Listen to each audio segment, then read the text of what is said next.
Good morning and welcome to the American Liver Foundation's Congressional Briefing, Obesity, the leading cause of non-alcoholic fatty liver disease and the most urgent threat to public health today.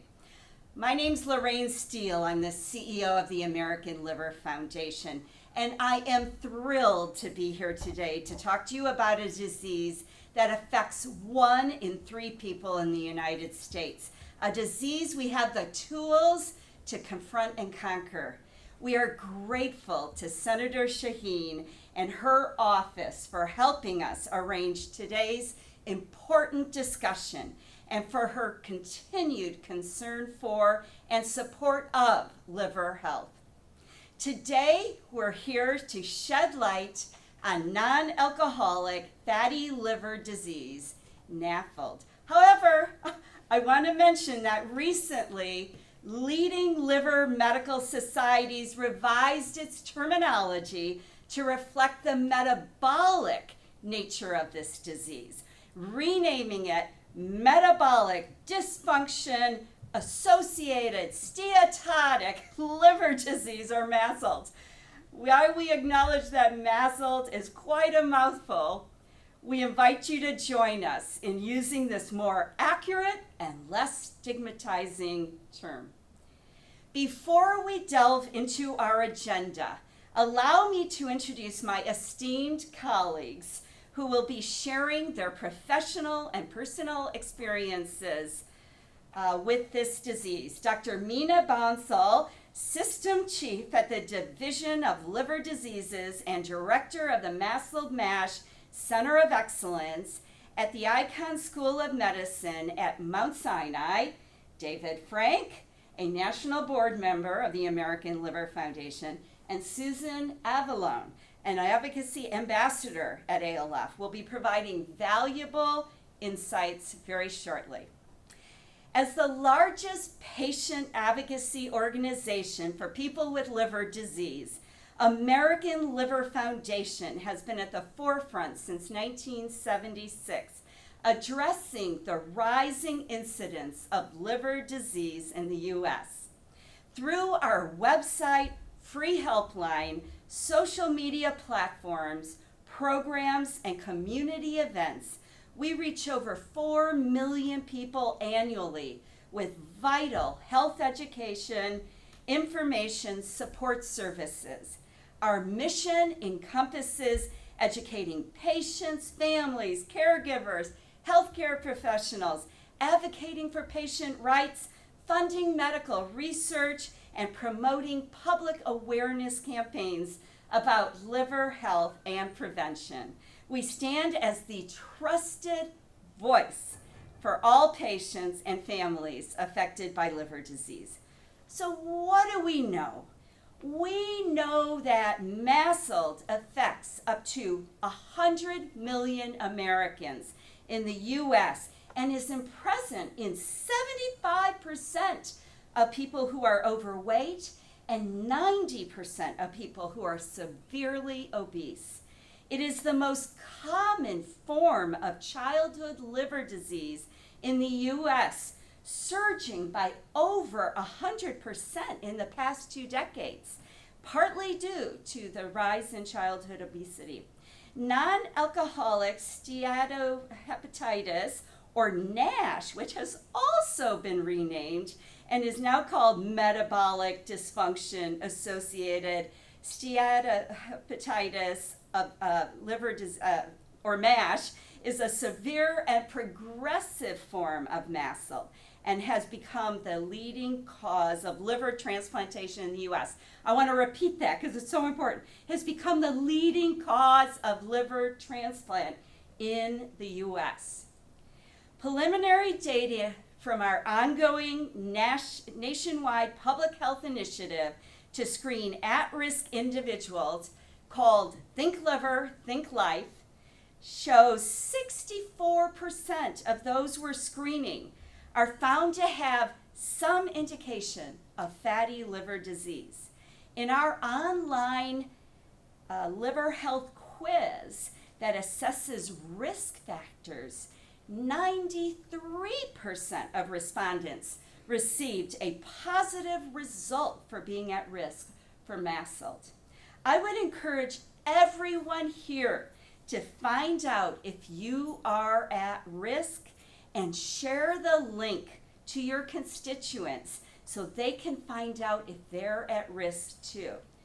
The quiz is available in English and Spanish at thinklife.org and can easily be shared via social media or in other communications with people in your voting district.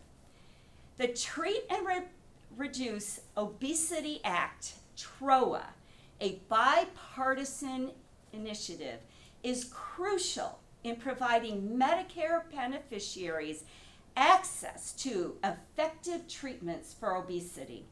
Given the strong correlation between obesity and liver disease, this bill would provide important tools to address this urgent public health crisis. Furthermore, we're very excited by the congressional authorization of a MASLD study included in the fiscal year 2024 appropriations bill, thanks to a partnership with Senator Cassidy's office. Conducted by the Agency for Healthcare Research and Quality, this study is imperative in understanding MASLD's prevalence, diagnostic practices, treatment modalities, and potential complications. We aim to leverage the findings to raise awareness and shape a coordinated federal response to prevent the progression of MASLD and its severe consequences, such as liver cancer, liver failure, thereby reducing the necessity for liver transplants.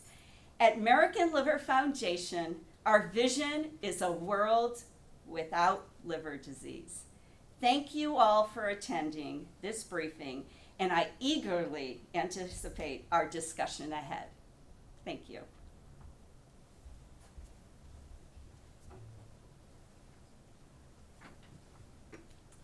Good morning. As Lorraine said, I'm Meena Bansal. I am the System Chief in the Division of Liver Diseases and Director of the MASLD MASH Center of Excellence at the Icahn School of Medicine in New York. Thank you to Senator Shaheen for enabling us to be here today to talk about this very important topic, and to the American Liver Foundation for inviting me to speak. The relationship between obesity and liver disease is unfortunately not well understood or recognized by the public. Many in the healthcare field don't realize that this is a burgeoning crisis that will affect the country, the world, for generations to come. Lorraine touched on this a little bit about the nomenclature change, but I'll just go over it and give it a little bit of context actually. So the term non-alcoholic steatohepatitis was coined in 1980 when patients had abnormal liver enzymes. They had a liver biopsy, and the liver biopsy, for all intents and purposes, looked like alcohol-associated steatohepatitis, but the patient said, no, I don't drink, no, I don't drink, no, I don't drink. The doctor said, yes, you do. But they didn't drink, and then ultimately the term was coined non-alcoholic steatohepatitis. But you could recognize that this perhaps has some stigmatizing language by having the word alcohol in it, as well as non-alcoholic fatty liver disease, the term fatty. So in 2021, there started to become a movement among societies to start to think about nomenclature change. And in 2023, a bunch of societies got together, including the American Association for the Study of Liver Disease, or ASLD, the European Association for the Study of Liver Disease, or EASL, and the Latin American Association for the Study of Liver, ALE, along with experts in hepatology, representatives from patient groups. It was decided that we needed to focus on a diagnosis that was one of inclusion. What do you state what it is, not what it's not a diagnosis of exclusion, and where possible to avoid stigmatizing language. So ultimately, after multiple kind of rounds of a Delphi process, the terminology was changed. So the new terms are now steatotic liver disease as an umbrella instead of fatty liver disease, metabolic dysfunction associated steatotic liver disease or MASLD, and then the more progressive form of the disease, metabolic dysfunction associated steatohepatitis or MASH instead of NASH. Now, as Lorraine already alluded to, approximately 25% of the U.S. population, almost 100 million, already have MASLD, which is characterized by having at least 5% of fat in your liver. I would like to stress that most people are not even aware of the disease, but about 20 to 25% of those patients will have the more progressive form of the disease, that is the steatosis associated with concomitant inflammation, ballooning of hepatocytes, and progressive stages of fibrosis, categorized on a scale of 0 to 4, where 4 is cirrhosis. Once you have cirrhosis, 5 to 20% of those patients will go on to developing liver failure, requiring liver transplantation or liver cancer. As Lorraine mentioned, MASH is now the #1 cause of liver transplantation in the U.S. And it's important to recognize that fibrosis, the natural wound healing response in the liver, is the most important determinant of liver-related outcomes. Once you have stage 2 fibrosis, your risk of a liver-related outcome increases by 10-fold. At stage 3 fibrosis, that increases to 17-fold. And once you have stage 4 or cirrhosis, your risk increases to 42-fold. The good news is fibrosis is reversible. So it has been shown that if you lose at least 10% of your baseline body weight, either through bariatric surgery or diet and exercise, fibrosis can regress or reverse. To patients, we recommend a Mediterranean-style diet along with at least 150 minutes of aerobic moderate intensity exercise a week, along with resistance training, which is very important to retain muscle mass and strength training 2 to 3 times per week. Now, what determines fibrosis progression rate? So some people may progress much rapidly than others. Some will never develop cirrhosis from their disease. Genetics, such as the gene PNPLA3, which is more common in the Hispanic population, is an important regulator of hepatic lipid homeostasis, and having this gene variant increases your risk of developing fibrosis. There's also a complex interplay of multiple medical conditions, obesity being at the top of that, diabetes, hypertension, hyperlipidemia. Social determinants of health also play a bigger role in disease development. And what I mean by that is, what is the food that you eat, how much high fructose is in your ultra-processed foods, the inhaled toxins, do you smoke, do you drink? Cardiovascular disease, it's important to recognize, is actually the #1 cause of death in those with MASLD. So what is the connection between obesity and liver disease? More than 40% of the U.S. population is living with obesity, resulting in about 1 out of 5 adult deaths. Obesity disproportionately affects diverse communities, and the prevalence of MASH continues to grow alongside the diabetes and obesity epidemics. For years, I have been told by patients, "Oh, doc, I've just been told I just have a little fatty liver disease." And patients have been told this for the past 2 decades. "Oh, you just have a little bit of fat in your liver," until they end up presenting to you with cirrhosis requiring liver transplantation. So the more metabolic risk factors you have, it is compounding. And so if you have obesity and diabetes and hypertension, the higher your risk for having advanced liver disease. In Mount Sinai, we have a longitudinal registry where we're enrolling patients from the full spectrum of MASLD to MASH. And what we're finding is quite alarming.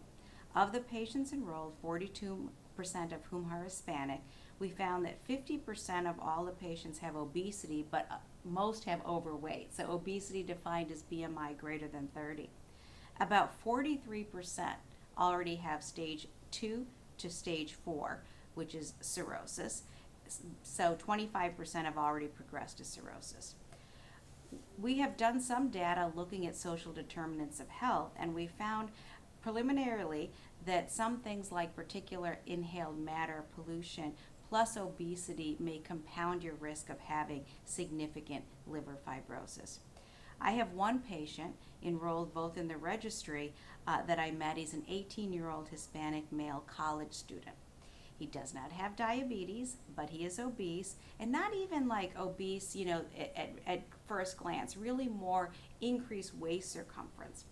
He attempted to enroll in a clinical trial because I was concerned he had advanced fibrosis, and I suspected he had stage 3 fibrosis. He had a liver biopsy as part of the screening, and it ended up that he actually has cirrhosis. So this is an 18-year-old with cirrhosis. If he does not have some kind of therapy, he will go on to liver transplantation or the development of liver cancer, and he's not alone. So aside from the vast number of people affected by MASLD, the disease also carries significant costs. In the United States, MASLD has an annual direct medical cost of about $103 billion. Patients with MASH have been reported to have similar level of health-related quality of life, work productivity, and activity impairment compared to those with type 2 diabetes. But people with MASH have reported worse mental status and a higher level of health resource utilization, including emergency care and hospitalization. While we are actually so happy that we finally have the first FDA-approved therapy for MASH, resmetirom, which was approved under an accelerated pathway, it is limited to non-cirrhotic MASH, so those with advanced or significant fibrosis consistent with F2 and F3. Many, however, will not be eligible for this therapy. There are also several additional therapies being studied, including those that treat type 2 diabetes and or obesity, with some shown to have decreased cardiovascular mortality. Some of these are like the GLP-1 receptor agonist class of drugs. So now that you understand a bit more about the widespread scope of steatotic liver disease, the role obesity plays in the development of the disease, you may be thinking, what can the government do to help address this crisis? We have to take a two-pronged approach. Upstream, we need to focus on attacking the problem where it's beginning. This includes supporting the removal of fructose from beverages. Fructose stimulates the production of fat in the liver specifically, and so the removal of fructose from beverages and processed foods is critically important. We need to offer healthy food and exercise across communities, raising awareness about the direct linkages between obesity and liver disease, liver cancer, and liver failure. We really need to start to screen at-risk populations, such as with a quality measure, similar to quality measures that we already have for diabetes. So for diabetes, clinicians, both primary care and endocrinologists, are used to screening for end organ damage from their diabetes. You have to get an eye exam looking for diabetic retinopathy. You have to get a kidney function exam looking for diabetic nephropathy. So why wouldn't it make sense to do a simple screening test to look for diabetic hepatopathy? One such test is the FIB-4 score, which is made up of age, AST, ALT, and platelets, and is routinely done as part of standard of care. In fact, we looked at our diabetic population at Mount Sinai, and without any education, without anything, 92% of the diabetic population, we could calculate the FIB-4. So it's free, it's just math. So we need to support the efforts of the Agency for Health Resource and Quality, AHRQ, and other federal agencies now tasked with evaluating the prevalence, diagnosis, treatments, and complications associated with MASLD, thanks to the new study that ALF championed, which was included in the Labor, Health, and Human Services Appropriation Bill led by Senator Bill Cassidy. This important study will assess the prevalence of NAFLD in the United States, assess the costs associated with individuals diagnosed with NAFLD, including the cost of patients, families, and government programs. Assess the cost and impact on patients and the healthcare system if MASLD is unaddressed and progresses to MASH, liver failure, poor liver function, or liver transplant. Identify and address barriers to preventing, diagnosing, and treating MASLD and MASH. Include any analysis of any disparities in access to care and other outcomes such as health status among minority populations. I hope this study will be the first among many that will take us on steps toward a nationwide plan, a call to action to address the burgeoning health crisis. We also need to focus downstream, and this includes ensuring that healthcare coverage is provided for obesity medications along with nutrition, lifestyle coaching, and ensuring that healthcare coverage for additional liver-directed therapies along with nutrition and lifestyle coaching for patients with advanced fibrosis. Obesity and liver disease are a deadly combination. Addressing the connected issue will require support from a multitude of stakeholders, including the federal government, disease-based nonprofits, a community and faith-based organizations, chronic disease directors, epidemiologists, leading public health organizations.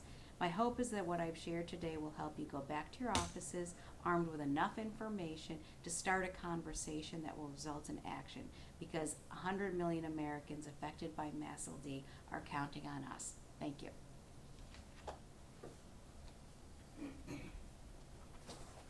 Thank you very much, Dr. Bansal. Learned so much through that presentation, and we're grateful that you're here.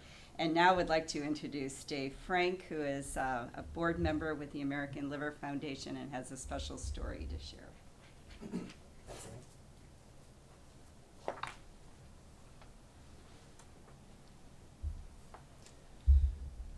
6 weeks.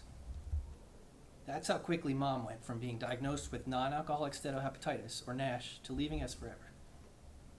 Just enough time for the survival instincts to kick in. Enough time for a family not accustomed to failure to execute a plan of attack, to prepare for a transplant, to bring Mom home, for a time when we thought that a crash diet change and carefully administered medicine would provide a lifeboat to recovery. Just enough time to learn a modest amount about bilirubin levels and cirrhosis and MELD scores and begin to hope that she could beat it. My name is David Frank, and in October 2014, my mother, Geraldine, passed away after a very brief and completely unexpected battle with late-stage NASH. She was only 62 years old and had shown no symptoms until just weeks before being diagnosed. Like most people, my family and I had never even heard of the disease that took her from us. They call NASH the silent killer, and in Mom's case, it was certainly true. She was never diagnosed with any form of liver disease at all before NASH. We had noticed some yellowing of her eyes and convinced her to go to the doctor about a month earlier, but it took time to get an appointment with a specialist who checked her into the hospital upon her visit. She stayed there for a few days of testing and then was released pending the results of a liver biopsy. My family was very concerned but optimistic based on the lack of other symptoms. Mom seemed totally fine. Of course, I now know that simply being overweight is one of the most crucial indicators of NASH. Only a few days later, I received a frantic call in the early hours of the morning from my dad. Something was wrong with Mom. Luckily, I was only a few blocks away and raced over to find her in a dazed and confused state, aimlessly walking in circles and incoherent, a condition I later learned was due to her liver failing and not being able to clean dangerous toxins from her blood. She was rushed to a local hospital where the initial diagnosis was not good. The liver biopsy returned later that night and confirmed the initial suspicions. Mom had late-stage NASH that had progressed to severe cirrhosis. There was no treatment. She needed a liver transplant to live. The time frame of my mom's last few weeks was really complicated, and it really complicated the grieving process for me. It wasn't instant or nearly so like a massive heart attack or a car accident would be. In those terrible scenarios, there was simply no chance to say goodbye, no time for the Kubler-Ross model to kick in, no chance for hope to take root. And yet it was also not as extended and drawn out as some other diseases like cancer or things that take years, months or years to steal someone precious from you. No real time for it to sink in, to come to terms with it, or to be as ready as anyone can be to say farewell. As a result, when she suddenly took a turn for the worse in her last few days, it was like the rug being pulled out from under our feet. We'd had our scare, realized how serious the condition was, and put into motion a plan to get Mom out of it. My sister was ready to donate a portion of her own liver to Mom. It was going to be okay, we had told ourselves. Until it was not. Excuse me. For a long time afterwards, I struggled with grief, guilt, and a complete feeling of helplessness. I'm the kind of person that takes action, fixes things, and always finds a solution. I don't take no for an answer. For really the first time in my adult life, I'd faced a situation where there was absolutely nothing I could do to help Mom. And so, I started looking for things to do to help others. I researched NASH and other liver diseases and learned as much as I could. I found out that 80 to 100 million Americans are affected by some form of fatty liver disease, and that about 25% of them may have already progressed to NASH without even knowing it. I realized that NASH had become the #1 cause of liver transplantation in the US, surpassing hepatitis C. I discovered that globally, nearly a quarter of the entire population of the planet likely has some form of fatty liver disease. These numbers are simply staggering. Now combine those figures with the 1-2 punch of a NASH diagnosis and remedies. Abysmal early detection rates due to a lack of efficient non-invasive diagnostic methods, and very limited treatments for those that are lucky enough to be diagnosed early. Like Mom, when you finally figure out that you have late-stage NASH that has progressed to cirrhosis, there is nothing you can do about it except hope to be lucky enough to get a transplant. I ultimately decided that I couldn't merely read and learn about the disease that took my mom. I had to do something. I started out volunteering with the great folks at the American Liver Foundation, helped launch their Young Professional Associate Board, and now serve on the board of directors. We've done some great things together, and more are sure to come. Yet I wanted to do more. I'm a big tech geek and waste far too much time online on social media and blogs, and I decided to use some of that energy for good. So I founded NashAware.com to help raise awareness and educate others. If I can help even a few people, it will be all worth it. But we still need to do so much more. The problem is that liver disease has never been a sexy cause. It doesn't get the big deals with sport franchises or have A-list celebrities starring in movies about it. And yet, unlike some of the more popular or well-known diseases, every single person is a potential victim of a disease like NASH. You don't need to have a genetic predisposition or a family history. You don't need to have a risky lifestyle. You just need to be overweight for a period of time. It is a preventable health crisis that may soon compete with cancer and heart disease as the leading causes of death for Americans, and yet it doesn't get more than a blip in the press. We've known about the rising rates of obesity in Western society for nearly my entire life. The World Health Organization declared an obesity epidemic in 1997, over 20 years ago, and the numbers continue to grow at disturbing rates. In a 2019 study published in the New England Journal of Medicine, researchers presented staggering projections that nearly half of all Americans will be obese by 2030. These people are all potential ticking time bombs at risk for NASH. NASH is known as the silent killer because of situations just like my mom's, who was in fact never diagnosed with NAFLD despite being a high-risk individual for many years. Much of this is because even in the medical community, awareness of the severity of NASH is far too low. A March 2016 Deerfield survey found that almost half of primary care physicians surveyed were unaware of the clinical differences between NAFLD and NASH. An October 2017 survey by the Chronic Liver Disease Foundation found that 58% of medical doctors were unaware of specific NASH trials currently ongoing. Things have improved a bit since then, but we still have a long way to go. My wife and I found out that we were pregnant with our first child while my mom was in the hospital. I didn't get to tell her until she was already comatose, and we were desperately hoping she would fight through it. My daughter bears my mother's middle name, and as she grew up through her toddler years, was very curious about her Grammy, who she sees in all these pictures but will never meet. Today, she wears a locket with Grammy's picture in it and helps teach her brother and sister all about her as well. My sincere hope is that by the time my children have grown, deaths from NASH will be an odd rarity rather than a steeply increasing epidemic, largely due to the efforts of the many medical professionals, researchers, investors, and government leaders involved in the race for new treatments and diagnostics. I want to thank you all for coming to this congressional briefing to learn more about obesity and liver disease and listening to my story. I hope that you will spread awareness and continue to help combat the rising incident of NASH through your work. I can write a bunch of words on the internet, but actions of people like you will be the ones that save people like my mom in the future. Thank you. Thank you very much, Dave. What a powerful presentation, and your story is echoed nationwide and worldwide. Would now like to acknowledge another speaker, Susan Avallone, both an advocate and a NASH patient. Thank you very much. My name is Susan Avallone from Gardner, Massachusetts, and I am an American Liver Foundation and Advocacy Ambassador and patient living with non-alcoholic steatohepatitis, or NASH, or MASH. I get it gets a little confusing. We're still adapting to the terminology. Today I stand in front of you to talk about the shocking correlation between the rise in obesity epidemic and the increased prevalence of liver disease nationwide. As a retired school nurse, I have seen firsthand the perils of not educating people about proper diet, nutrition, and exercise. And unless we find a way to change that, the rise in obesity and other comorbidities, such as obesity, type 2 diabetes, and liver disease, will skyrocket and continue to plague future generations.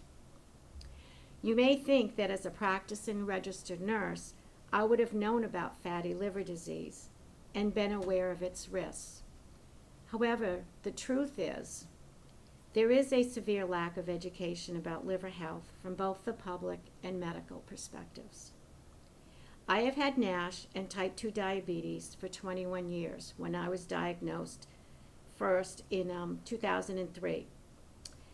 I had stage 2 fibrosis, liver fibrosis. I was told that if I kept my diabetes under control, my liver should be okay.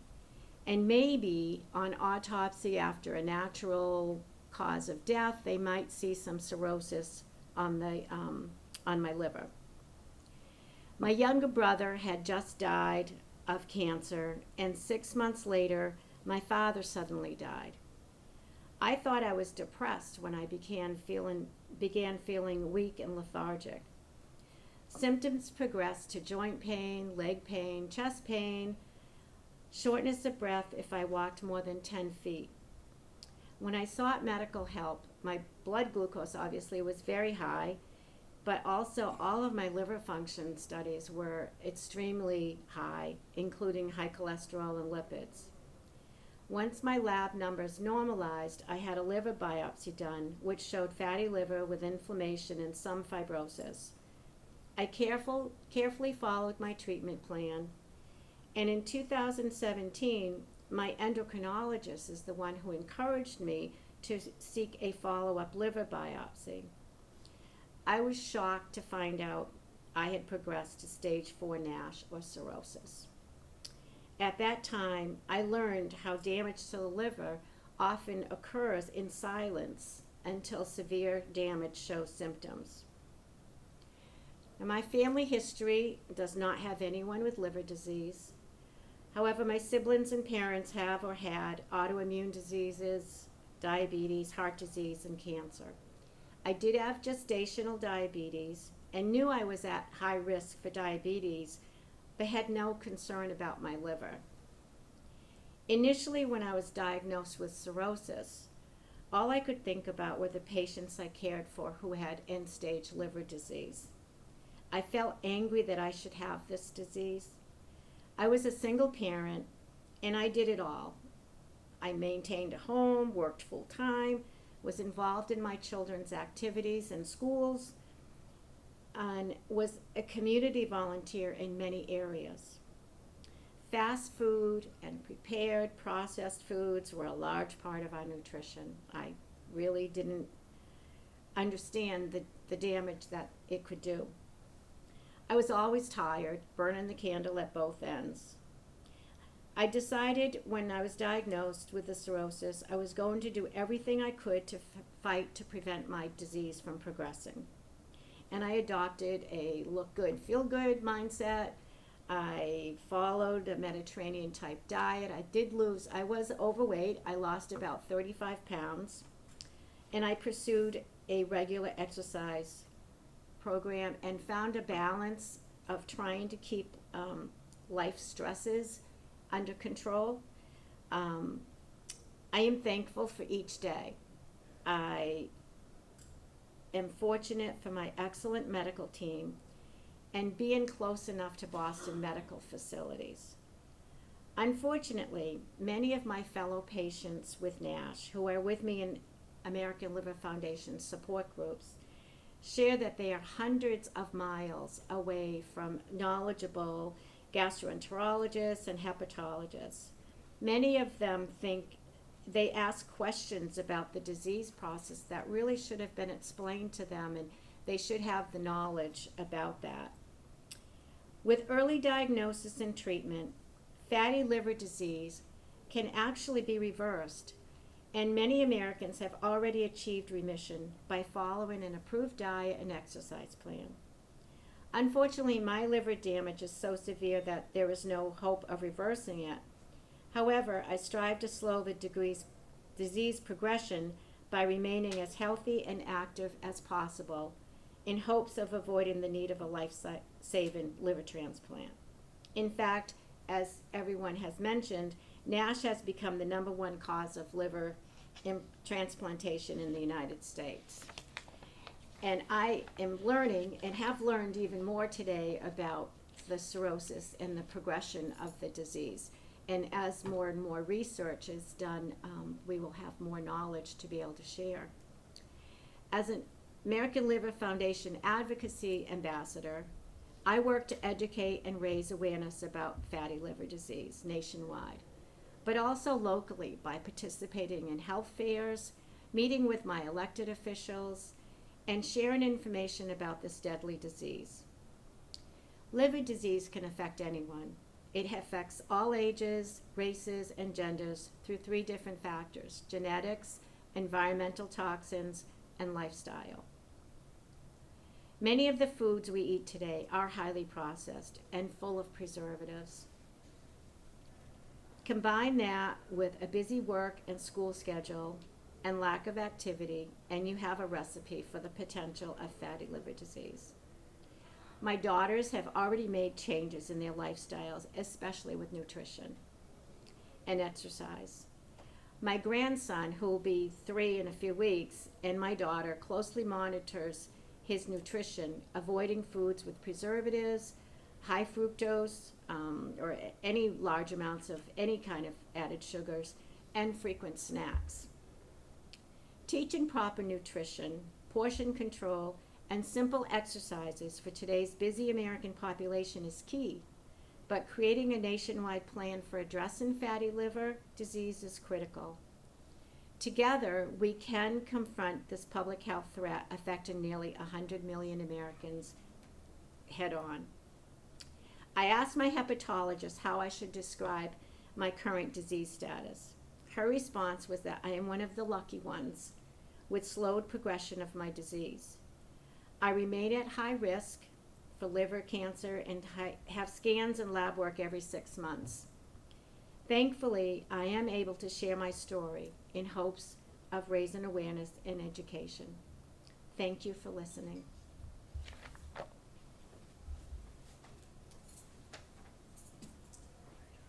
Thank you, Susan, so much for those touching remarks and your journey. Glad you could share with all of us.